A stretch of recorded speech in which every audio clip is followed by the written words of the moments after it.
All new at 6 tonight, the year 2020 is a special year for one local business.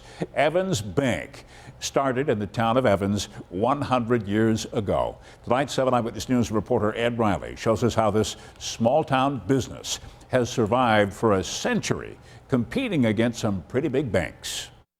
If you think about 100 years ago, if you wanted to go bank in the city, you would have had to take a carriage. So, in 1920, a group of Angola citizens opened their own community bank. It was called Evans National Bank with only one employee. And when he would leave to go to the post office every day, his wife would come in and cover for him. Through the years, Evans Bank opened 15 branches, and despite a financial world full of corporate giants, the bank that started in Evans, New York is now marking its 100th anniversary. There's a lot of banks that haven't lasted that long, so for us to be here for 100 years, that's pretty cool. To celebrate, Evans Bank gave $50,000 to the town of Evans to help improve its senior center. We know our customers, they know us. The number of community banks in the country has fallen from 20,000 in the 1980s to around 6,000 today. Only a select number like Evans Bank have assets more than $1 billion. The competition is friendly, but it's strong. But Evans Bank has some very loyal customers. Everybody knows Evans Bank. 83-year-old Marcia Hanner still remembers going to Evans Bank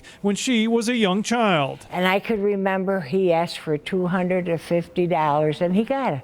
They're just easier to deal with. A focus on customers and community is a big part of the bank's success, but so is having good employees. And all those things are conducive to being a good business. Michelle Baumgarten started working for Evans Bank in Angola 40 years ago. So I could pretty much roll out of bed and be at work for a long time. She is now an executive assistant. While many things have changed since 1920, Baumgarten believes people still want to know their banker and deal face to face. Oh gosh, I think more important than ever now because there is so much competition and things like that. Growth is key to survival, and that's why Evans Bank is now looking to expand into the Rochester market, which will allow it to increase its number of employees to around 400.